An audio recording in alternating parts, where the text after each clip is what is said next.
right, Central, how are we doing today? So good to see you. So good to have you. I want to say a very special welcome to those of you joining us at one of our Central locations. A big shout out to Summerlin and Southern Highlands, to Sunrise Mountain, also our friends in Kingman, Arizona. Great to have you. Also want to welcome those of you joining us online, whether around the country or around the world. We consider you a part of the Central family, so it's great to have you. And as always, big shout out to our friends who join us through our partnership with God Behind Bars. Merry Christmas. We're grateful to have you as well. Well, you are here in week 4 of a series that we've been calling Thrill of Hope. It's been an amazing series that we've really taken the recent Christmas album that was produced by our team here, Central Live, and we've taken a song off of that album, and we've just kind of highlighted it, trying to find the meaning that that song might have for us right here in the Christmas season, bring meaning to our lives. And so today, as we continue this series, we're going to look at the song, this kind of the well-known ancient song of Joy to the World. How many of you love this song, Joy to the World? What a great song.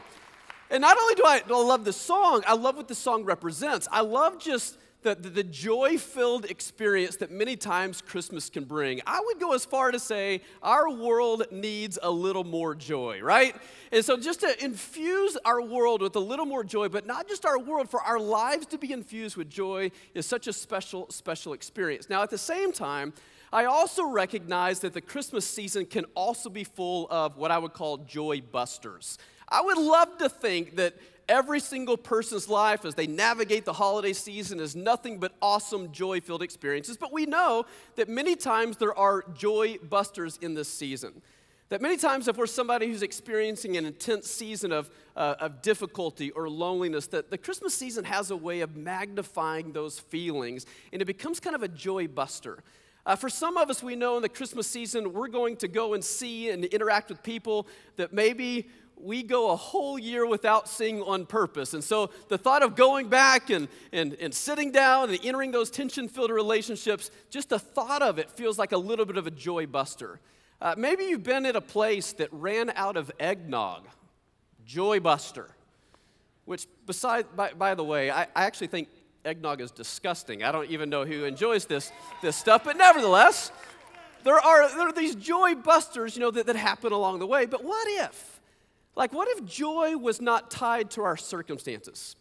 What if joy had nothing to do with what was going on, nor the Christmas traditions, nor all the different things we do in the season?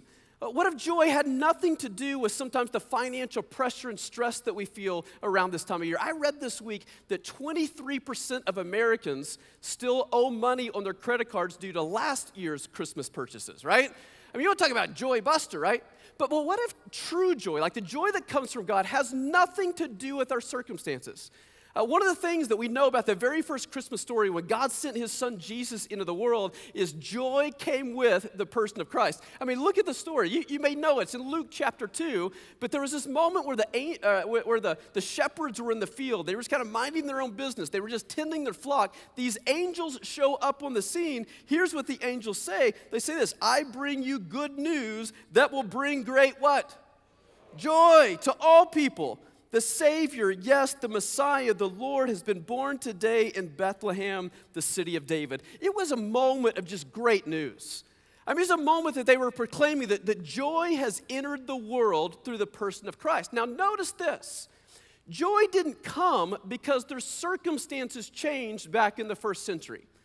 The time that Jesus entered into the world was actually struggling with quite some things. And even the characters in the Christmas story were amidst their own turmoil. Think about it. Mary was pregnant, and the child is not Joseph's. Think about the rumors. Think about the pressures. Think about the odd looks they would have gotten for people as they journeyed along the way. She comes full term. The moment comes where she's going to have this baby, and there's no room in a place where you would like to deliver a child, so you end up turning an animal stable into a maternity ward. The circumstances were not optimal. And not only that, if you look about what was going on in the world, there's a guy by the name of King Herod. He was kind of a wicked man, but he was the Roman governor of the entire area. He heard that there was a child that was born that was supposed to become a king. He felt very paranoid, very threatened, very fearful of that moment. And so he let out a decree stating that every male child under the age of 2 years old was to be killed. Just think about the weeping and the wailing that would have permeated the entire area. The circumstances were not great. But joy had still arrived. It is kind of one of those things that we begin to recognize that joy is not about the changing of circumstances. Joy, as correctly understood, is not a circumstance, it's actually a person. His name is Jesus. Joy came in the person in such a way that permeates any and every circumstance. The beauty of what we recognize here is that joy doesn't come based on human happenings or human activity. True joy comes through God's intervention and God's activity in the world. And so the question becomes this. For you and I, maybe we're experiencing things that give us great joy in this season, but for some of us, our circumstances aren't optimal. They're not the best. But that doesn't mean we still can't experience the joy that came through the person of Christ. Because again, joy is not about human activity, it's about the intervention of God's activity in our lives. And so today I want to look again at this song that's called Joy to the World. It was written by a guy by the name of Isaac Watts, the year 1719. So a song that's about 300 years old. Now what most people don't know is this song, Joy to the World, was actually based on a psalm of the Bible. Isaac Watts actually, he paraphrased Psalm 98, and it was the paraphrase of Psalm 98 that served as his inspiration to write this song, Joy to the World. And so what I love to do is take us back to the origin of the song, which is Psalm 98. So if you got a Bible, you can turn to the book of Psalms 98, or it will also show up on the screen as well. Now, if you think about these ancient psalms, about halfway through in the Bible, but basically the ancient psalms, they're just a collection of songs. Think about it as the Billboard Top 100 list, even though there's 150 of them, but hang it with me, right? It's basically the most popular songs of the day that were put together in a collection of songs. And that song, again, served as the basis of what we now know as this song, Joy to the World. So if you want to experience joy, if you want to experience joy not only this Christmas season, but in such a way that really is something we can experience in all seasons, the first thing that I think you'll discover in Psalm 98 is it reminds us to do this. Always be somebody that remembers the past. Remember the past. Again, here's Psalm 98. We're going to start at verse 1. It says this. Help me out with the red letter words. It says, sing to God a brand new song. He's made a world of wonders. He rolled up his sleeves. He set things right. God made history with salvation. He showed the world what he could do. He remembered to love us, a bonus to his dear family Israel, indefatigable love. By the way, I've never heard that word in my entire life until I read it here. I had to look it up this week, like, what does that mean? It actually means like tireless, relentless. God's love for you it never stops. It never ceases. It's indefatigable, apparently, a type of love. It says the whole earth comes to attention. Look, God's work of salvation. What the psalmist does is this, is he causes us to look and remember. Not just remember the difficulty of our past. Plenty of us have colorful histories that we would love to forget. But there's some things that we should never forget. And we should never forget the amazing work that God has done in our history. Now, candidly speaking, I'm really not much of a sentimental type of guy. How many of you are real sentimental people? Like there are objects around the house that have, great meaning to you. I'm not very sentimental. My wife is incredibly sentimental. There are things that have a lot of meaning to her that don't make sense to me, but they have so much meaning for her that she can't let go of them. They're really important. So, for example, we have a bin, a huge tub that contains all of the schoolwork of our kids literally for years. I'm like, you pull out a first grade math test. Why do we need this anymore? But nevertheless, it captures my kid's childhood for my wife. She loves it. And I assume we're going to have tub after tub as this thing goes because those are really important memories. She loves to hold on to them. Now, there's one object in our house that the role's reversed. It's an object that my wife hates, but I can't let go of. It's a really important thing for me. I brought it. I'm going to show it to you, but let me give you the backstory real quick. When Lindsay and I were dating, so now probably 16 years ago, me being the kind, romantic type of guy, I took my wife on this, well, girlfriend at the time, on this date where we went to those pottery places and you paint a piece of pottery. You with me? Anybody ever done this? Now, it doesn't sound like fun to me because I'm not much of a creative, I'm not much of an artist, but she is. She's very creative, and I knew that she would love it. And so it's kind of one of those things that I did really for her benefit. But when we got there and we were trying to figure out which piece of pottery to paint, I picked out this bear, and I decided we would paint a Cubs uniform on this bear. And I thought, how great is this?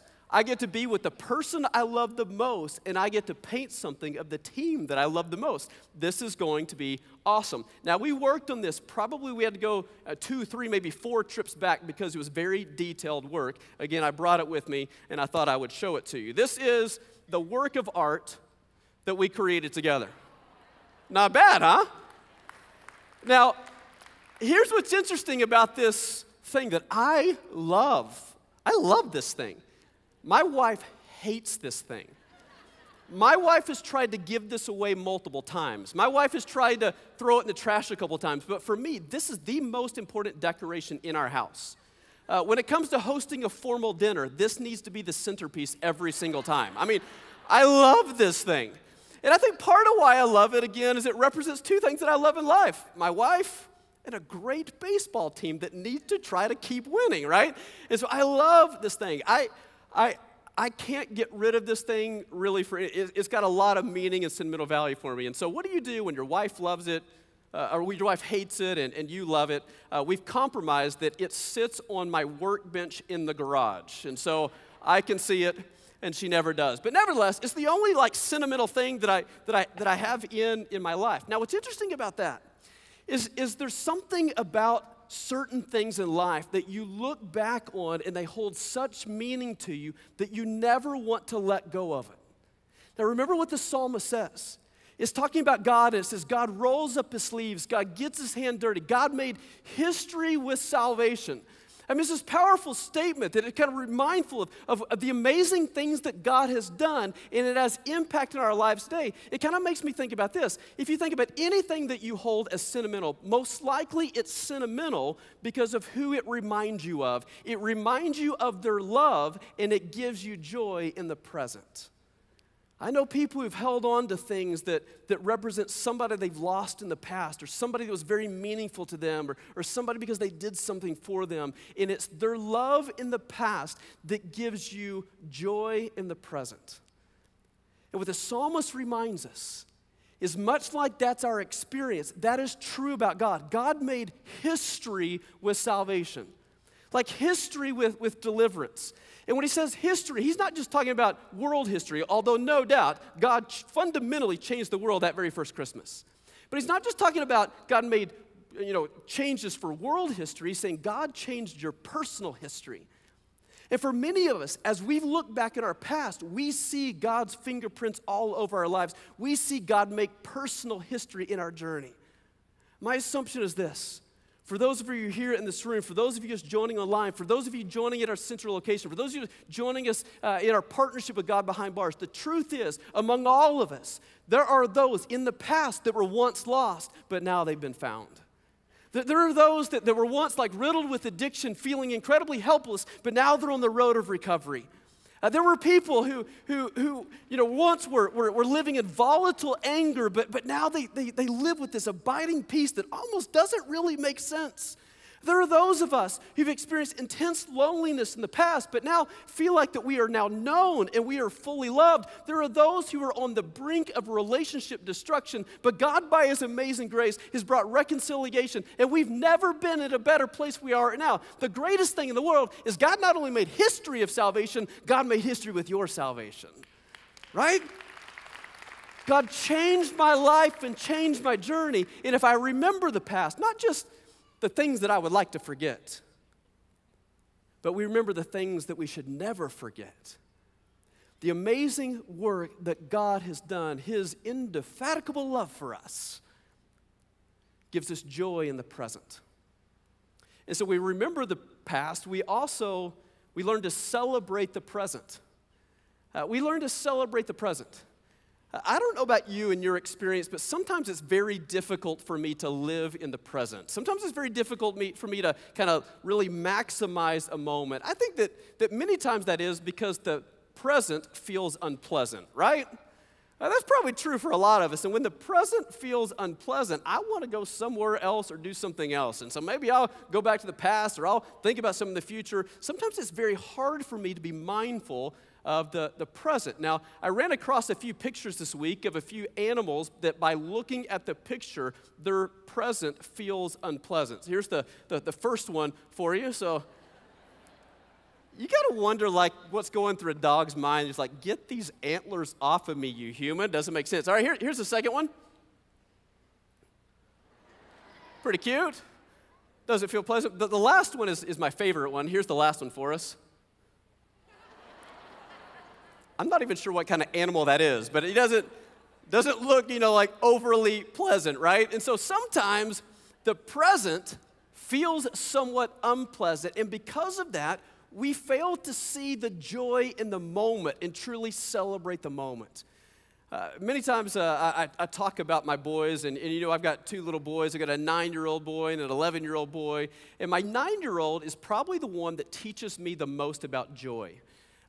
Austin, probably more than anybody that I've ever been around in my entire life, this kid has the way of just being present in every moment. And I'm telling you, he's the most joy-filled person that I've ever been around. My joke about him a while ago is that he's never had a bad day in his life because he just lives in the present and he just maximizes the present. Maybe it's part of it because he hasn't had a lot of bad history that's clouding his present. He doesn't have a lot of anxiety and stress about the future. He just figures out a way to have fun in every single moment. Now, this past week, I decided to take my son to a hockey game, which was a lot of fun. I like to take my boys one-on-one and do one-on-one things with him, and it was Austin's turn, and so I took Austin to a hockey game. And so I asked Austin before we went, I said, hey, buddy, what time do you want to show up to the game? He said, well, what time do the doors open? I said, well, I think they open about an hour and 15 minutes before the game starts. He said, great, let's get there an hour and 45 minutes before the game starts. I'm like, buddy, you want to show up that early and just like wait around? He goes, oh yeah, it'll be awesome. I'm like, okay. Sounds not awesome to me, but okay, let's do it. And so we show up an hour and 45 minutes before game time. We are first in line for when they open the gates and we can get in. Apparently, not a lot of people show up an hour and 45 minutes before game time. So we're first in line, and I'm already like bored out of my mind going, what are we going to do just standing here and waiting for 30 minutes? But Austin's unfazed. He's figuring out a way to have fun. He said, Dad, let's play a little I Spy. And so we played the most rousing game of I Spy for the next 30 minutes. And he's just having fun. He's just kind of enjoying literally every moment. Eventually, they opened the gate. And we were the first into the arena. We went all the way down next to the glass. That's not where our seats were. We sat way back. But because we're first in, they allow you down there in the pregame. And so we were in the prime spot, right against the glass, right against the home team's bench. We were prepared to watch the pregame. And he was very excited. He goes, man, I hope we can interact with the players. I'm like, oh, this is going to be great. And so we're standing there, and I'm going, how long until the pregame starts? And so I asked somebody near me, they said, oh, the players will come out in about 45 minutes. I'm like, 45 more minutes? Like, are you kidding? Austin, unfazed, right? Austin hears the house music playing in the arena, and he's just dancing. He started a dance competition with the people who were gathered around us. That's Austin, right?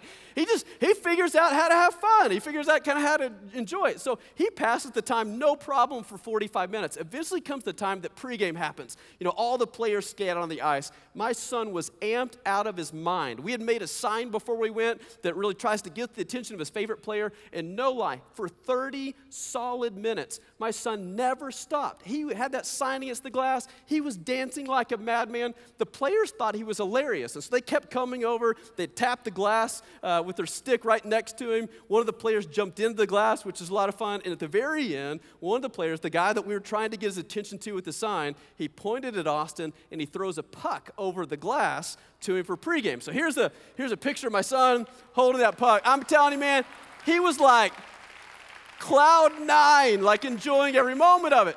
And the game hadn't even started yet. I mean, he's just having like the time of his life. So eventually, we get back to our seat. The game for Austin was fine. Like, he was okay with the game. But what he lived for is at any moment there was a stoppage of play, he got up and he just started dancing. He was trying to get the attention of the cameraman. So here's a quick video of Austin, kind of dancing. He learned all of his moves from his dad. That's what I'm talking about, right? You get to this in just a minute. You'll show how good of a teacher I am, because he starts like, he's like, okay, Dad's filming. Okay, here we go, right? And then getting the groove on. He breaks into the sprinkler. That's my boy. That's my move, right?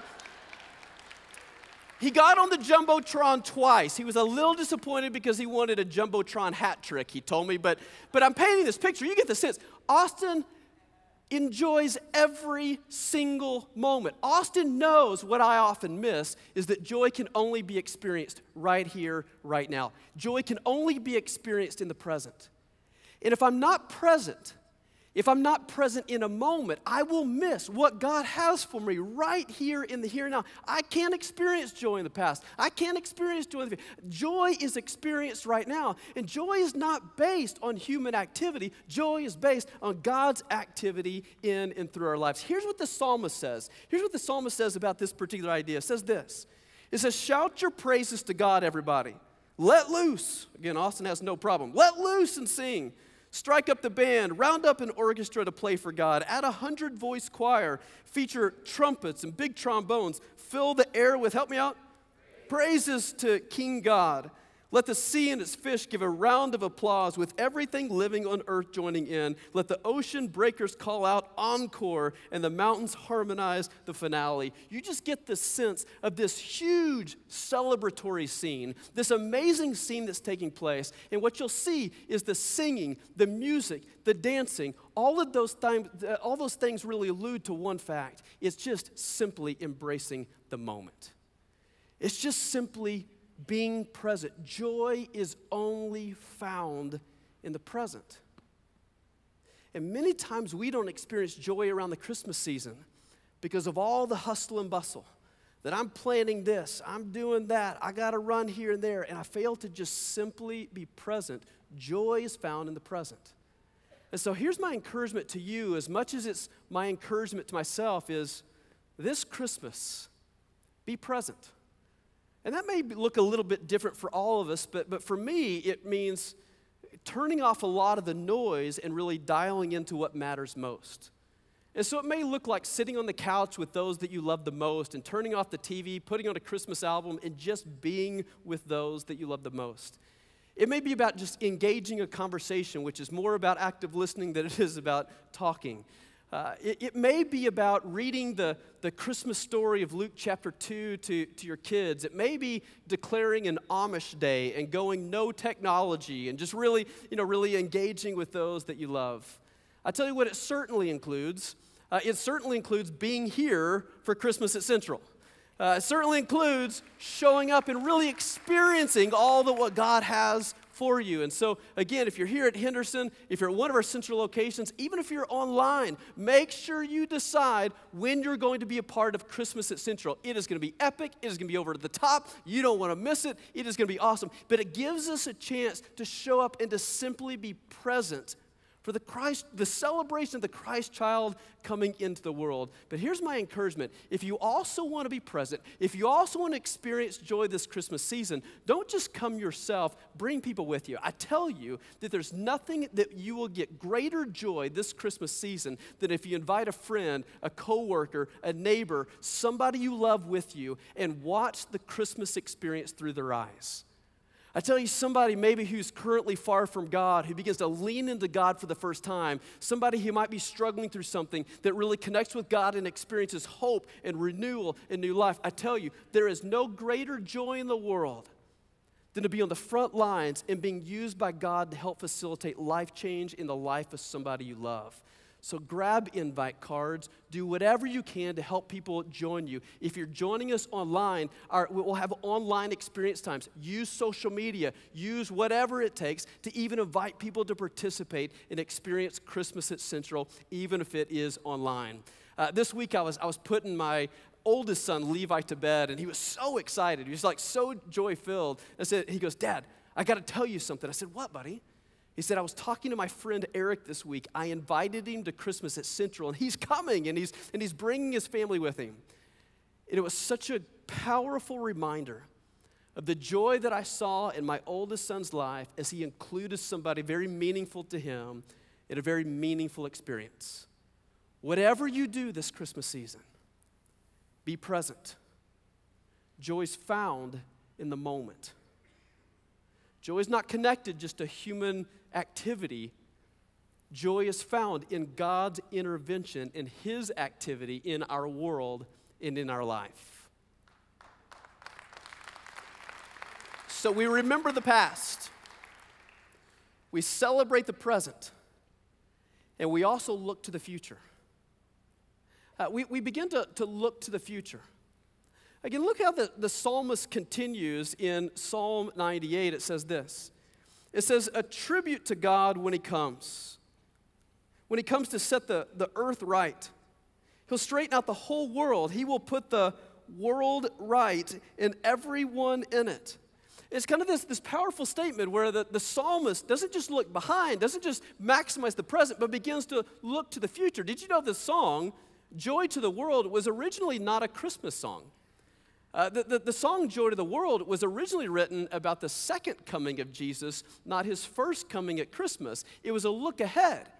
It was kind of a look ahead that if you can see it, if you can understand it, it has such great impact in our life today. You know, as I think about those who are looking ahead, there is no group of people who looks ahead more at Christmas than kids, right? Kids can't wait for Christmas. They're making out their Christmas lists. I remember it was probably about 3 years ago, I asked my kids to write out a Christmas list. And they kind of looked at me like I had 4 heads. I'm like, how is that like a new thing for you? But like, well, we don't know. We don't know what we want. So I had this idea that I would give them an iPad and put it on like the Target website, and they can kind of just browse through, get some ideas, and generate this list. And so I gave Levi quite a bit of time. I came back probably about an hour later, and he had this long list, and everything on the list was a Nerf product, every one of them. It was a Nerf gun, it was Nerf bullets, it was a Nerf shield, it was a Nerf bow and arrow. I mean, there's 20 items, you get the idea, all Nerf. And I'm like, okay, buddy, that's cool, I get the point, but do you want something other than Nerf? He said, well, yeah. I just couldn't get any other page to load. It's hard to be hopeful about something you can't see. And what's interesting is that sometimes when it comes to the spirituality and sometimes when it comes to, as we think about what God might do in the future, we get so disillusioned in the present and we don't see clearly in keeping our mind of what God has promised that God will do. The beauty of what God has promised to do is the end has already been written. I don't know exactly how your story is going to play out. I don't know exactly how my story is going to play out. There's going to be all kinds of twists and turns, ups and downs, good, some bad, some intense difficulties. But amidst it all, I know how the story ends. And because I know how the story ends, I know that even in it all, even when it doesn't feel like it, even when the situation feels debilitating, what I know is when I connect my life to the person of Jesus, I will be victorious. When I connect my life to the person of Jesus, I will be able to overcome. I don't know how that's going to happen every time, but I know the end of the story. And when you know the end of the story, it has such a great impact on how I experience the present. It kind of reminds me of a young boy who was reading, and his mom was with him in bed, and they were reading this book together about his favorite cowboy hero. And the story from a child's mind felt pretty intense. I mean, the story had all kinds of twists and turns and ups and downs and these cliffhanger moments that the boy got so nervous about what was going to happen to his hero that he would sometimes cry. He would lose sleep at night. That the stress of it all was almost overwhelming. So much so that his mom said, you know, buddy, like, if you're not going to be able to read these books without such anxiety and anxiousness, if you're going to continue to lose sleep, I don't think you can read these books anymore. And so the next night he had an idea. He said, well, what if I read the end of the story first? Maybe that would help me read it as we go. And so she said, let's try it. And so the next night he he read the end of the story, and as they began to turn back and read through the story, there were the same intense moments, there were the same cliffhangers, there were the same challenging spots. But under his breath, his mom could hear you say, "Don't worry about it. If you know what I know, it's going to be okay."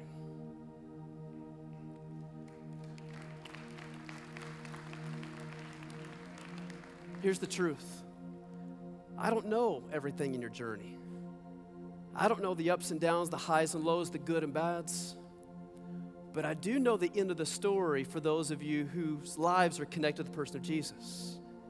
And whatever's going on in your life, if you knew what I knew, it's going to be okay. It's going to be okay. And when we set our eyes on the future, and we're willing to look ahead to what God will ultimately do, it gives us the peace, the confidence, the joy to live in the moment no matter what's going on around us. Joy doesn't come through human activity. Joy comes through the intervention of God's activity through the person of Jesus Christ. And so through that, we remember the past. We remember what God has done. And because of that, we can celebrate the present and ultimately look ahead to the promise and the conviction of what God will ultimately do. I don't know where you're at in your journey. But as we approach this Christmas season, where we celebrate the greatest moment of what God has done by sending His Son into our world, maybe, just maybe, we're not just celebrating His birthday, maybe, just maybe, we can celebrate the birthday of your second chance. It's when your life gets connected to His life that everything fundamentally becomes different. Not that our circumstances change, but we have access to the joy, to the meaning, to the purpose that God brings to us through the person of Jesus. And if you've never yielded your life to Him, if you've never given your life to Him, why not do it this Christmas season? Again, it'll always be the marker in your life every Christmas where you not only celebrate His birthday, you celebrate the birthday of your second chance that was given to you by God through His Son Jesus. And so if you'd like to become a follower of His, if you want to yield your life to Him, I'm just going to say a simple prayer. And if you'd like to, you can simply repeat the words of this prayer after me. But if I could have everybody bow their heads, and if you'd like to become a follower of Jesus, just simply pray these words. God, thank You for loving me. I believe You died on the cross for my sin. I believe You rose again. Jesus, forgive me for my sin. Give me the gift of eternal life. Help me overcome the challenges I'm up against. Thank You for bringing joy that first Christmas. In Christ's name. And if you made that commitment, whether you're here at Henderson, whether you're watching online at one of our central locations, if you're a part of our ministry through God Behind Bars, if you would acknowledge that commitment, that surrender that you just did by just simply lifting your hand in the air, just acknowledging that decision before God. Father, I pray for every single hand that's raised. And Father, as we surrender to You, we just take the posture. We want to receive what You provide through us through Your Son, Jesus. God, thank You for sending joy that first Christmas, but God, I just ask that we could experience that joy this Christmas. No matter what's happening in our lives, no matter the circumstances, that God, we could experience a joy that ultimately comes from You and permeates everything else. God, thank You for Your incredible work in our lives. We yield our lives to You, and we pray that in the name of Your Son, Jesus. Amen.